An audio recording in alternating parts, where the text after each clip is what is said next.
John Duby is an author whose book Murder Rekindled is the second in a series of Jack Garvey serial murder novels following the Zero Conundrum.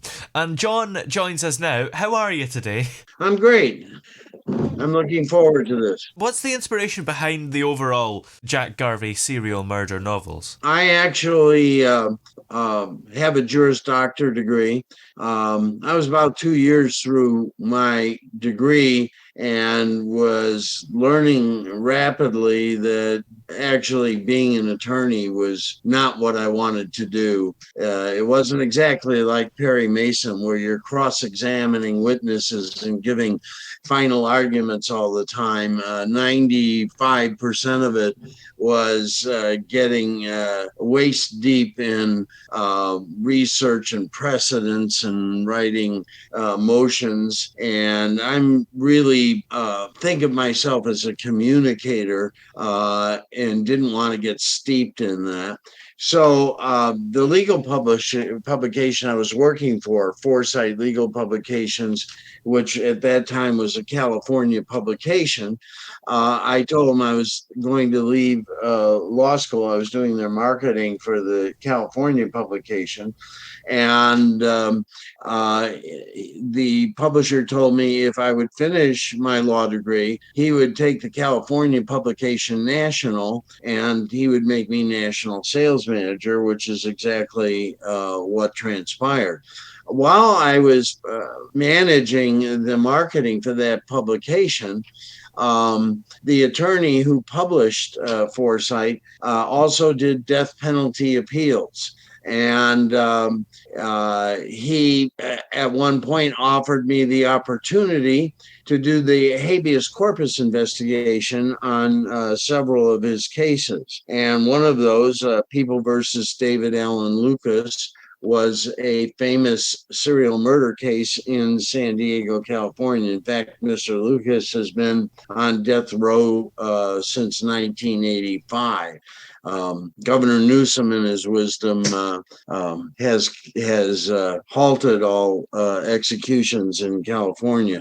In any case, in the process of doing the habeas corpus, well, I should probably explain habeas corpus a little bit. Um, in a death penalty appeal, there's two parts of the appeal. There's the appeal itself, which only considers what's in the text of the trial. And in this case, that was 94,000 pages, the longest trial in California history, at least at one time.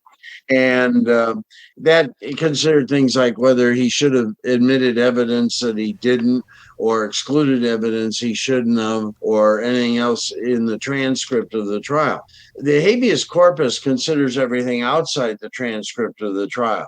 For instance, did somebody else do this? So it actually involved investigation to try and identify a different perpetrator. It also involved interviewing the jurors who rendered the verdict of guilt, and then in a second trial, a verdict of death. It involved interviewing Mr. Lucas in San Quentin jail and that kind of thing. I also worked on the Keith Hitchings case, which was a double murder, and the Kenneth Williams case, which an innocent man was released after 5 years in jail. So I had this experience doing habeas corpus investigation. And when I retired, I was quickly bored. And I thought, well, how can I use this expertise, this information? I went for some forensics training as an example while I was doing that. And I decided I really enjoyed writing. I'd been a journalist earlier in my career, and I decided that it would be fun to write a serial murder novel, which I did in the Zero Conundrum. And I really liked the characters. I got a lot of feedback from people that read the book that they liked the characters. One funny story, excuse me, one of the people that read my book said, "You better not kill Cheri," and there was a point in the book in which he wasn't sure whether I had killed her off or not. And but he immediately bought my second book when he finished that. He wanted to see the continuing saga. They're two separate serial murder cases. In Murder Rekindled, we have a case where the perpetrator kills two people and then for 25 years does nothing. She was never apprehended. And 25 years later, she starts killing again. It's pretty obvious from the cover of the book that it's a female, so I'm not giving away too much. You have some kindling there that's being lit by a female's hand, so I don't think I'm giving away too much there. Yeah. So the book deals, of course, with dark themes like murder and serial killers. What's your approach to handling these themes, and do you make sure that it's not completely gruesome and disturbing, or do you actually think it's a good idea to include that? The Zero Conundrum and Murder Rekindled are two completely different books, even though Yeah. it has a lot of the same characters. The Lucas case that I worked on involved a charge of having decapitated or virtually decapitated four women and two children, as well as an attempted murder of another woman. And I think the first time I went into the evidence locker, I almost passed out seeing some of the photographs, particularly of the children, since I have kids of my own. And the first novel, I didn't want to self-publish. I wanted it actually picked up by a publisher, and it was picked up by Commonwealth Books. And it was quite gruesome. It was deliberately sensational because I felt, knowing today's environment, that that was probably necessary to attract a publisher. And it's a series of torture murders, and it is quite gruesome. In fact, when I do a book signing, I give them kind of a cautionary a bit about it. Many people enjoy those kinds of details, and they've really enjoyed that first book. But I wanted to avoid that because it doesn't fit everybody who enjoys mysteries. And so in the second book, while you do get into autopsies and a lot of forensics and so forth, as well as profiling, I avoided the more gruesome aspects, introduced a more complex plot, introduced more characters, and did more character development.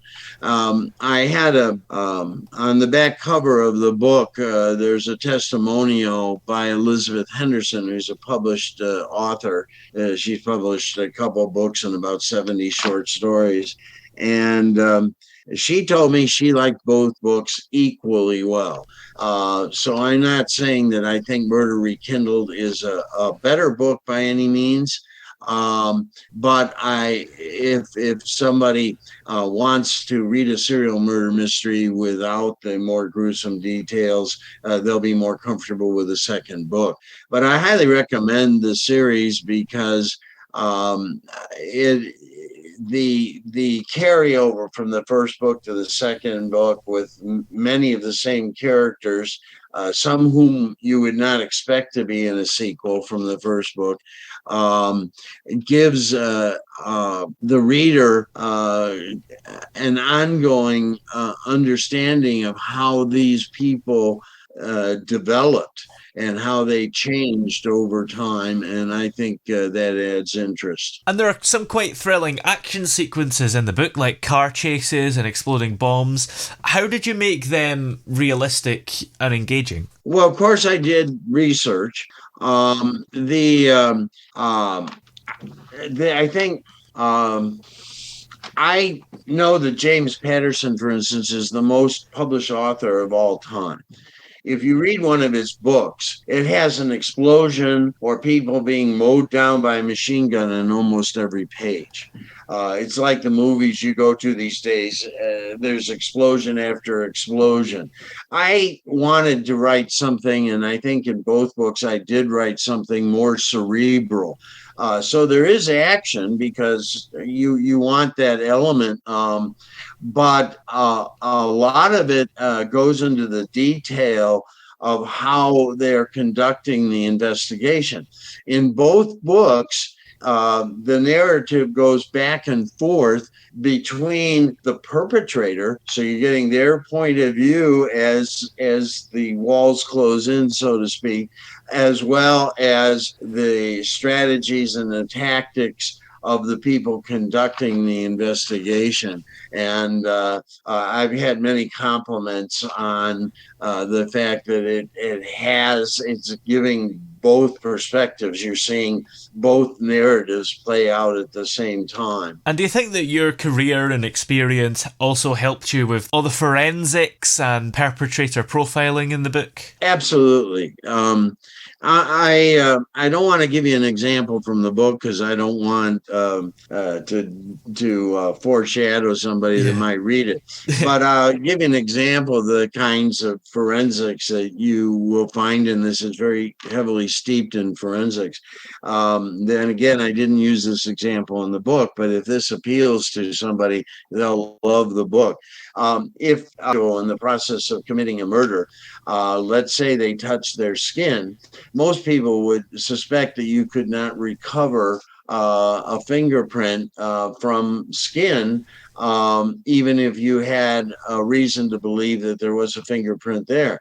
The reality is that they create a vacuum and infuse it with vaporized crazy time. They remove the vacuum and they have 60 seconds to photograph the fingerprint or it is gone forever. That's not an example from the book. I didn't use that in either of the books, but it's an example of the kinds of forensics that people will find throughout both books, especially in Murder Rekindled, but to a large extent in the Zero Conundrum as well. Well, what's coming up for you after this book? Do you have plans for more? Yes, I have a broad outline at this point for a book I'm going to call A Deficit of Morality, but it's going to be a while before that's ready. And in the meantime, where are all the places that we're able to find this book, Murder Rekindled? Well, the first book, Zero Conundrum, involved a series of murders that were happening all over the eastern United States.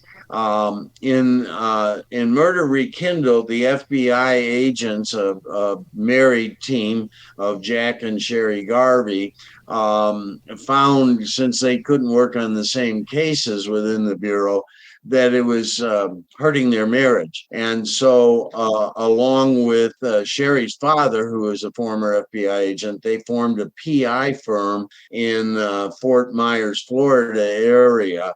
And for people that live in that area, they'll recognize a lot of landmarks and that kind of thing because Murder Rekindled is almost exclusively in and around the Fort Myers area. Well, many thanks for talking to us today. It's been great having you on. Well, I very much appreciate it.